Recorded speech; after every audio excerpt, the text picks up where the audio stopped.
자, 안녕하세요. 국제인을 위한 경제수학, 함수와 경제 제일 마지막 강의가 되겠습니다. 경제 관련 함수, 이 경제 함수라고 표현했는데 경제 관련 함수라고 이해하면 되겠습니다. 경제 관련 함수의 문제를 해결하는 이런 시간을 우리가 한번 가져보도록 하겠습니다. 자, 오늘 학습할 목표는 경제 현상을 표현하는 함수의 여러 가지 문제를 해결할 수 있다. 기대 효용을 알고 기대 효용을 우리가 이제 구해보는 그런 시간. 그리고 마지막에 최적화 문제 이렇게 해결해 보도록 그렇게 하겠습니다. 자, 첫 번째 주제는 이제 수요 함수에 관한 이해, 수요 함수가 갖는 의미를 우리가 이제 한번 또 이 문제를 통해서 살펴보도록 하죠. 어느 농산품의 수요 함수는 DP가 P분의 48-3이다. 이런 함수가 주어져 있다고 하자. 가격이 얼마 이상으로 상승하면 수요량이 0이 되는가 하는 그런 첫 번째 문제. 두 번째 문제는 이 수요함수의 정의역이 0에서 무한대가 되도록 수요함수를 정의하고 치역을 구하라 그랬는데 정의역이 0에서 무한대가 된다라고 하는 것은 양의 실수 전체가 정의역이 되도록 우리가 한번 정의해보자. 그런 얘기가 되겠습니다. 자, 수요량이 0이 된다라고 하는 것은 즉 여기 나와 있는 DP, 즉 요 함수 값이 0이 된다는 뜻이 되겠죠. 그죠? 그때 요 값이 0이 되는 P의 값을 구하면 P가 16이 됩니다. P가 16일 때 수요량이 0이 된다. 이거는 이제 아주 쉽게 우리가 구할 수 있는데 수요량이 0이 된다는 것은 어떤 의미를 갖느냐? 그래프상에서 우리가 한번 이해를 해봐야 되겠습니다. 자, 이런 의미가 되겠죠. 지금 이 함수의 그래프를 가격의 축을 Y축에 해당하는 P에다가 독립변수지만 Y에 나타내고 양을, 수요량을 이제 X축의 방향에 나타냈어요. 그렇지만 실제로는 우리가 함수의 개념으로 독립변수가 이 부분이 되겠죠. P에 관한 것입니다. 그래서 16일 때 우리가 이제 0이 된다라고 하는 것을 알게 됐는데 16보다 그러면 P가 커지면 어떻게 되느냐? 0보다 작은 부분이 되겠죠. 이렇게. 그렇지만은 0보다 작은 값으로 수요량이 나타난다는 것은 있을 수 없는 것이죠. 그래서 우리가 이제 두 번째 문제와 같은 것이 얘기가 되는 것입니다. 그래서 수요함수가 16보다 P가 크게 되면 어떻게 되느냐? 수요량이 결국 음이 되는데 정의역 0에서 무한대까지 즉 모든 양의 실수에서 의미를 갖도록 하려면 바로 뭐가 돼야 되겠습니까? 여기 있는 부분이 0으로 나타내줘야 되겠죠. 그죠? 그러니까 16보다 클 때는 수요량이 0이 되는 이 지점을 지나가도록 우리가 나타내줘야 되겠습니다. 그래서 P가 16 이상이면 0이다. 그리고 0에서 16 사이일 때는 이러한 분수함수의 그래프 모습이 나타내지도록 그렇게 수요함수를 정의하면은 모든 양의 실수에서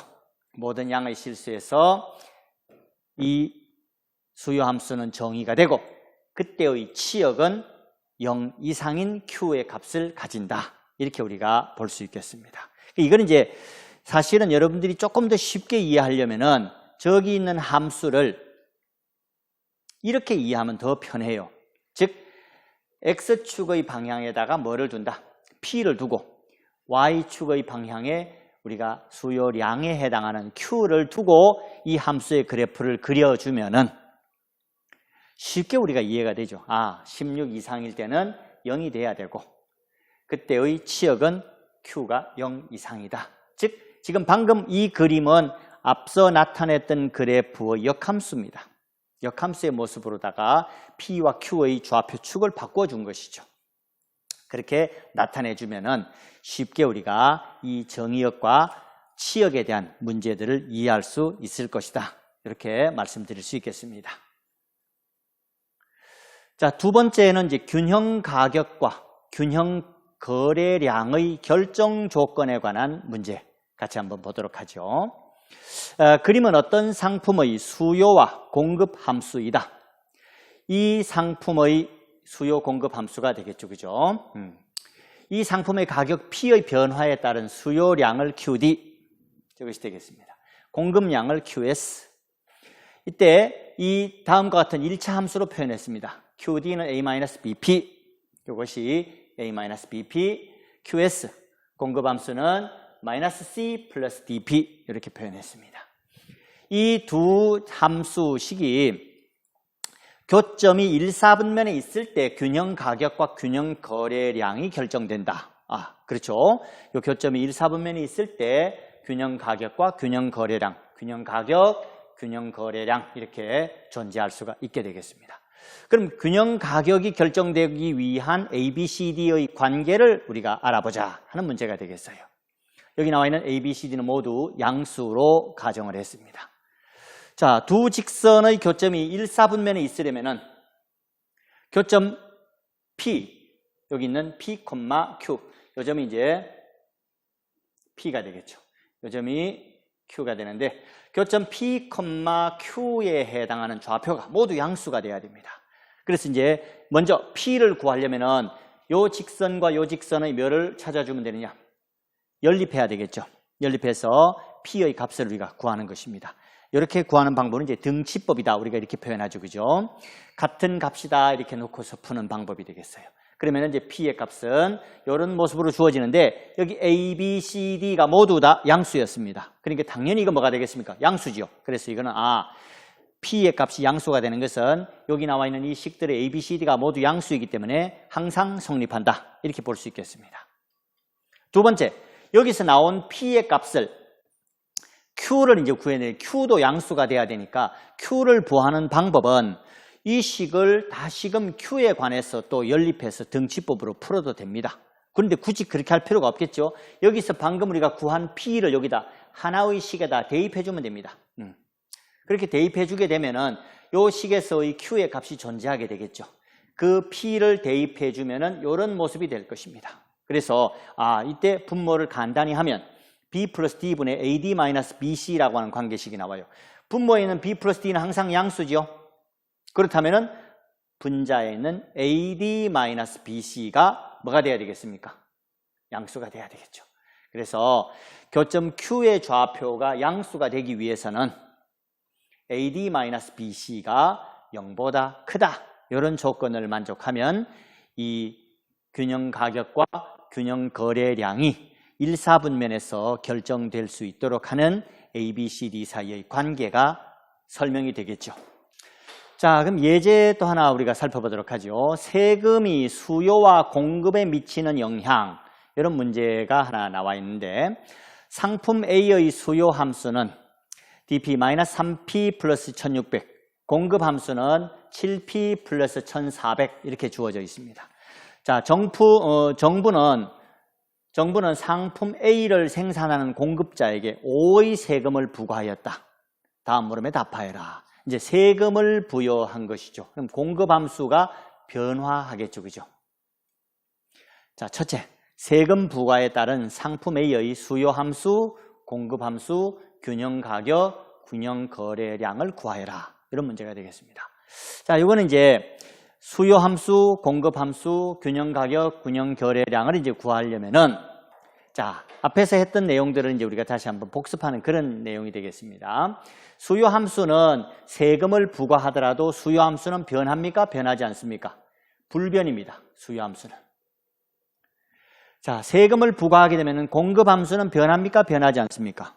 변하죠. 어떻게 변합니까? 가격이 플러스 되겠죠. 그죠? 가격이 변한다. 얼마만큼 변하느냐? 세금이 부과된 만큼 가격 P가 변화하게 되겠죠.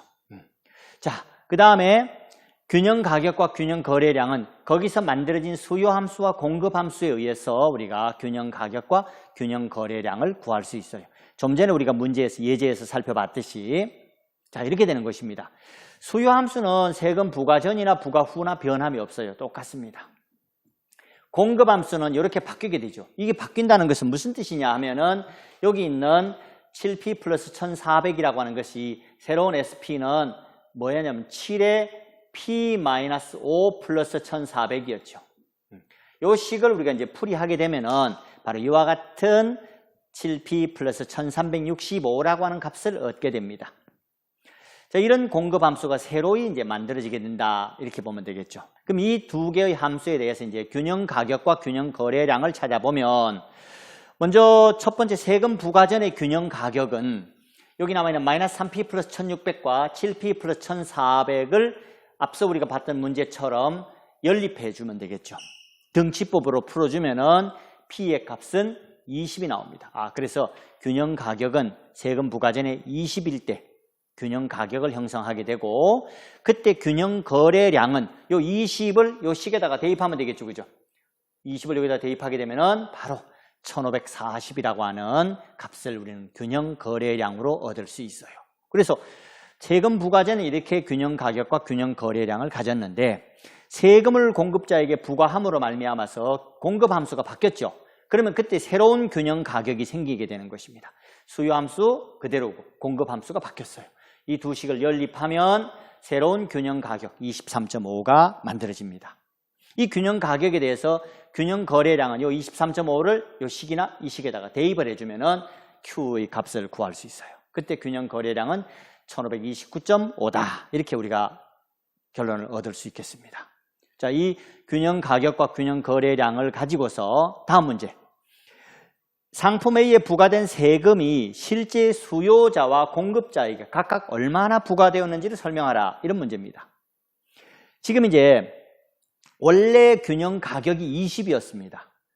그럼 균형 가격이 23.5가 되었다는 것은 새로운 균형 가격에 의해서 소비자는 원래 이전에 세금 부과되기 전에는 20이라는 돈을 주고서 살 수가 있었는데, 세금이 부과되고 난 뒤에는 얼마의 균형 가격이 형성됐냐? 23.5가 됐다는 것이죠. 그럼 실제로 수요자는 얼마를 더 부담을 하게 되는 것이냐? 균형 가격이 23.5가 되니까 3.5만큼을 수요자가 더 부담을 하게 되는 셈이죠. 그렇죠. 3.5만큼을. 20보다 3.5가 늘었으니까. 그럼 이제 공급자는 어떻게 되느냐? 공급자는 원래 20이라고 하는 균형 가격이 형성될 때에 우리가 보다 세금이 5가 붙음으로 말미암아서 사실은 25만큼을 받았어야 되는데 실제로 23.5밖에 못 받고 있어요. 23.5밖에 못 받고 있는데 이 중에서 세금이 얼마가 들어가 있어요? 5가 들어가 있거든요. 세금이 5만큼 들어가 있기 때문에 실제로 공급자에게 돌아가는 실제 수익은 얼마냐? 20에서 1.5만큼 감소한, 실제로는 18.5라고 하는 값이 공급자가 가져가게 되는 돈이 되겠죠. 그러니까 결론은 이렇게 되는 거예요. 세금 부과 후 수요자가 부담하는 것은 3.5. 공급자에게 부과된 세금 중에서 3.5를 수요자가 부담하게 되는 것이고, 세금 부과 후에는 실제 공급자가 받는 금액은 18.5입니다. 그러니까 세금 중 공급자가 부담하는 것은 1.5만큼을 부담하게 되는 이런 현상을 우리는 이 문제를 통해서 우리가 알 수 있게 되겠습니다. 자, 그 다음에 이제 기대 효용에 대해서 살펴보도록 하죠. 기대 효용이라는 것은 어떤 것인가?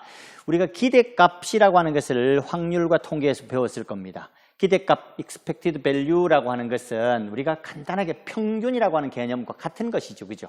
어떤 별량에 대하여 그때의 확률을 곱한 것의 총합입니다. 그래서 이 별량이 예를 들어서 상금으로 주어지게 되면은 기대값이죠. 그런 것처럼 이제 우리가 기대값을 계산할 수 있는데, 기대 효용이라고 하는 것은 무엇이냐? 여기서 나와 있는 것처럼 expected utility라고 하는 것인데, 불확실한 상황에서 얻을 것으로 예상되는 기대 소득이 주는 효용, 그것을 이제 우리가 EU라고 표현합니다. 여기 별량 XI 대신에 뭐가 들어갔느냐? 그때의 효용이 들어가 있죠. 그죠? 효용과 그때의 확률, 이것을 곱한 것의 총합, 이것이 바로 기대 효용, 이렇게 우리가 이야기할 수 있습니다.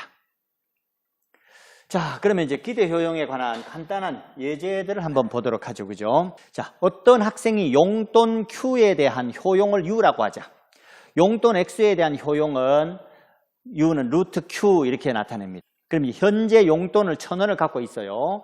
이 동전 던지기를 해서 앞면과 뒷면이 나올 때 앞면이 나오면 600원을 받고 뒷면이 나오면 100원을 잃는 게임을 우리가 한다고 하자. 그럼 이제 이 동전 던지기 게임이 학생에 주는 기대 효용은 얼마인지 우리가 한번 살펴보도록 하죠. 자, 이렇게 할 수 있어요.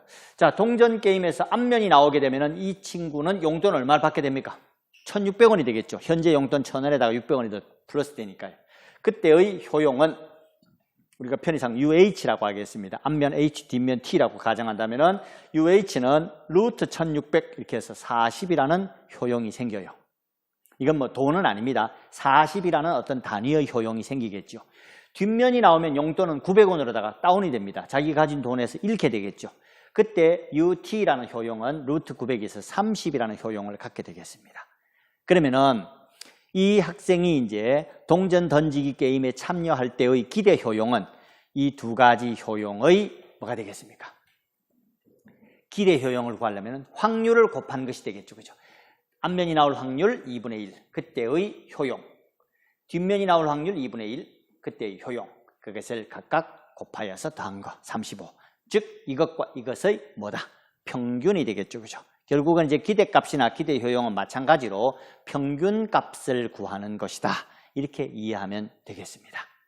자, 실제로 기대 효용의 문제에서 가장 많이 등장할 수 있는 것이 이제 보험이라든가 이런 것들입니다. 어떤 사람은 재산을 9천, 1,000원 이렇게 되겠습니다. 900만 원이 되겠죠. 그죠? 예. 900만 원인데 화재가 발생할 경우 손실이 800만 원이에요. 이제 뭐 화재가 발생하더라도 모든 걸 잃는 건 아니고 뭐 그 토지라든가 이런 거 그대로 남아 있으니까요. 800만 원 이렇게 되고 화재 발생 확률은 8분의 3입니다. 이 사람의 효용 함수는 루트 Q라고 하죠. 그 값에 대한 제곱근으로 우리가 표현한다. 양의 제곱근으로. 이 사람이 화재 보험에 가입할 때 보험료는 200만 원입니다. 화재가 날 경우 보상금은 500만 원을 받기로 했어요. 다 주진 않아요. 보험에 가입하는 것이 유리한가 하는 것을 이제 우리가 기대 효용을 통해서 우리가 확인해 보도록 하죠. 두 가지 케이스로 나눠야 되겠죠. 첫째, 보험에 가입하지 않았을 때의 효용 찾아봐야 됩니다. 화재 보험에 가입하지 않을 경우의 기대 효용은 우리가 이유는 화재 보험에 가입하지 않으면은 8분의 5라고 하는 화재가 발생하지 않을 확률, 화재가 발생하지 않을 확률이 8분의 5입니다. 그때 효용은 본인이 가지고 있는 돈 그대로 900만 원에 대한 제곱근. 그 다음에 화재가 발생했습니다. 8분의 3. 그때의 재산. 대부분을 잃게 되겠죠. 100만 원만 남았습니다. 100만 원에 대한 루트 100만 원. 이렇게 해서 효용을 구하면 2250. 이런 기대 효용을 가져요. 이것에 대해서 이제 보험에 가입했을 때의 효용을 한번 확인해 봐야 되겠죠. 보험에 가입했을 때 기대 효용을 구해 봅시다. 자, 먼저 보험에 가입했을 때 각각의 이제 재산에 대해서 확인해 봐야 되겠죠. 화재가 발생하지 않은 경우의 재산. 원래 900만 원이었었는데 단위는 1,000원입니다. 900만 원에서 보험료를 냈잖아요. 200만 원. 남는 게 얼마죠? 보험에 가입한 경우에는 700만 원이 남게 되죠. 화재가 발생하지 않을 경우에 본인에게 이제 재산은 900만 원 중에서 700만 원이 남게 됩니다. 그때의 이제 우리가 효용을 우리가 찾아봐야 되겠고, 그 다음에 화재가 발생할 경우에 재산은, 자, 화재가 발생했다. 그러면 이제 실제로는 재산 900만 원 중에서 800만 원을 잃었어요. 남는 게 얼마지? 100만 원 남았어요. 그 다음에 또 뭐가 들어갔습니까? 보험에 가입했으니까 보험료가 들어갔죠. 200만 원. 그런데 얼마를 돌려받았어요? 보험료, 화재 보험료 보상금 500만 원을 돌려받았어요. 그러니까 실제로 남는 것은 이제 400만 원이 남았어요. 이것에 대한 효용 두 가지를 구해봐야 되겠죠. 이 효용은 루트 700만 원, 이 효용은 루트 400만 원 이렇게 되겠습니다. 그래서 기대 효용은 화재가 발생하지 않았을 때 8분의 5, 그때의 효용은 8분의 5 곱하기 700만 원, 루트 700만 원, 이게 기대 효용이 되고, 그 다음에 화재가 발생했다 8분의 3, 그때의 기대 효용은 8분의 3 곱하기 루트 400만 원. 그것을 계산하면은 약 2,403, 단위는 1,000원이 이렇게 되겠습니다. 이것이 이제 우리가 나타내지면은 결국은 이 값은 2,403은 2,250이라는 기대 효용보다 어떠하다? 크다는 것을 알 수 있겠죠. 그죠? 그래서 어떠한 것이 화재 보험에 가입하는 것이 기대 효용이 크기 때문에 보험에 가입하는 것이 유리하다. 이렇게 하는 것입니다. 그 다음 네 번째 문제 한번 같이 보도록 하죠. 두 상품만 소비하는 주어진 소득이 있는 사람의 효용 극대화. 자, 효용을 이제 어떻게 하면 극대화할 수 있느냐? 그러니까 이제 합리적인 소비라고 하는 측면에서 우리가 이야기를 해보도록 하죠. 다음 사람은 상품 X와 Y만을 소비하면서 산다고 하자. 효용 극대화의 소비에 대해서 한번 우리가 알아보도록 합니다. 그러니까 어떤 사람의 월 소득은 총 최대 13이다. 13이라는 단위를 가지고 있습니다. 상품 X의 가격은 PX가 2라고 하는 가격을 가지고 상품 Y의 가격은 3이다. 이렇게 가정을 했을 때 상품 X와 Y로 얻는 효용을 이제 표로 이렇게 나타내 봤습니다. 이 사람이 소득 8을 소비할 때 가장 큰 효용, 총 효용을 우리가 소득 8에서 나타내 보자 그랬습니다. 자, 이제 우리가 한계 효용이 여기 8인데 우리가 단위당 효용을 한번 찾아보면은 단위당 한계 효용은 이것은 2를 기준으로 하니까 실제로 단위당 한계 효용은 2가 되겠습니다. 9가 되겠습니다. 요놈은 8, 이것은 7, 6, 5, 4 이런 값을 가지게 되겠죠. 그죠? 1단위당 한계 효용입니다. 1단위당. 이것은 이제 가격이 3이기 때문에 단위당 한계 효용은 요거는 9점 얼마 이래 되겠네요. 그죠? 요것은 8점 얼마 이래 되겠네요. 그죠? 요거는 이제 정확하게 8이 됩니다. 얘는 7점 얼마 요런 이제 그 단위당 한계 효용을 가지게 됩니다. 자, 이 사람이 소득 8을 소비할 때 우리는 이제 어떻게 소비하는 것이 좋으냐? 뭐 방법은 여러 가지가 있는데 일단은 지금 이것이 정확하게 딱 떨어지는 값이 아니기 때문에 지금 여러 가지 한계 효용의 단위당 한계 효용을 비교해 보니까 얘가 제일 크죠? 얘가 제일 커요. 그래서 소득 8을 소비할 때 일단 3은 처음 소득 3은 무조건 상품 Y를 소비하는 게 좋습니다. 그렇죠? 상품 Y를 소비하는 것이 합리적이죠. 그 다음에는 이제 두 번째로 무엇을 소비할 것이냐 하는 부분인데 두 번째는 이것의 단위당 한계 효용은 9고 이것은 단위당 한계 효용이 9보다 큽니다.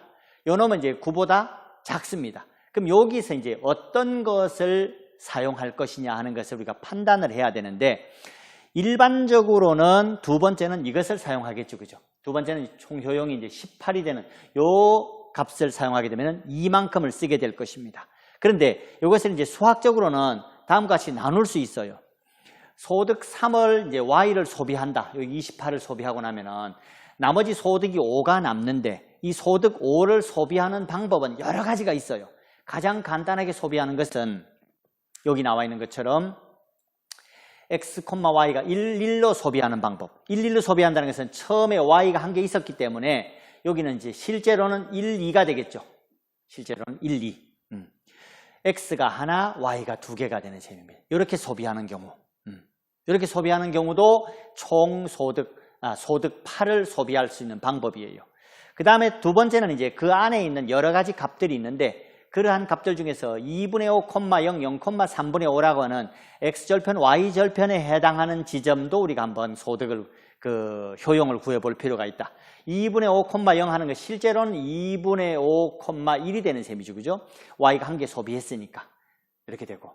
그 다음에 이것은 이제 0,3분의 5가 되니까 3분의 8이 되는 셈이죠. 그죠? 여기 원래 1을 하나 소비했었으니까. 그래서 이런 1,2일 때의 총 효용과 2분의 5, 1일 때의 총 효용, 0,3분의 8일 때의 총 효용 이런 것들을 계산해서 그 중에서 가장 효용이 큰 것을 찾는다. 이것도 한 가지 방법이 될 수 있어요.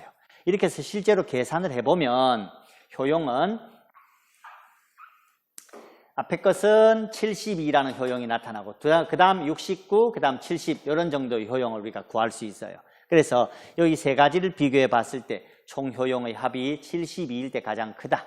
이 사람이 소득 13을 모두 소비할 때 가장 큰 총 효용을 한번 구해보도록 하죠. 자, 우리가 여기서 나와 있는 총 효용들을 우리가 이제 확인해 볼 때 한계 효용을 가지고서 우리가 생각을 해야 되는데 단위당 한계 효용을 보면 제일 편하겠죠. 그죠? 일단은 13 중에서 우리가 총 효용이 제일 높은 요 28을 소비하고 그 다음에 이제 그 효용이 높은 거 18 이런 신수로 쭉 하나씩 효용을 계산해 나가면은 그 다음 효용이 높은 것이 이것 그 다음에 효용이 높은 것이 그 다음에 요놈이 되겠죠. 그죠? 요거 이렇게 해서 두 번째 그 다음에 효용이 높은 것은 이것과 이것이 똑같아요. 똑같은 효용이기 때문에 이거나 이거 둘 중에 어느 거를 먼저 하더라도 관계없겠죠.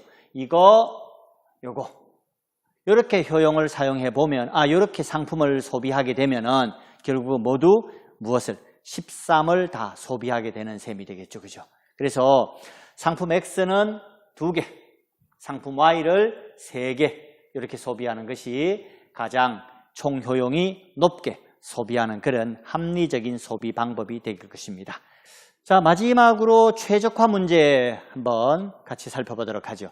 어떤 공장에서 A, B 두 종류의 제품을 한 개씩 만드는데 필요한 원료와 전력의 양이 이렇게 표로 보통 주어지게 되겠죠.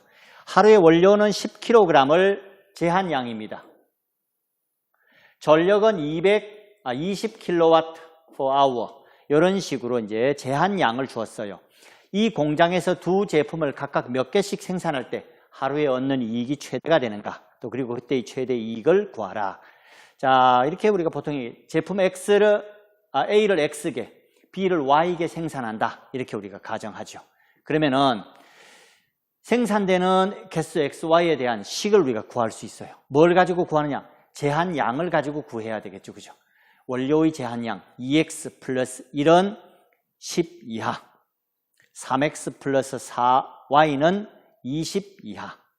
이렇게 해서 나타내고, 그때의 목적 함수는 4x 플러스 3y는 k. 이렇게 우리가 목적 함수를 나타낼 수 있겠습니다. 그래서 이 관계식들, 물론 x, y는 모두 0 이상이 되겠습니다. 이렇게 우리가 이제 식을 나타내고, 이 식에 대해서 우리가 관계식을 그래프로 이렇게 표현해 주면은 요 식의 교점이 4,2에서 생긴다. 즉 2x 플러스 y는 10, 3x 플러스 4y는 20이라고 하는 이 직선들의 연립한 xy 좌표를 구한 것이죠. 4,2가 되겠습니다.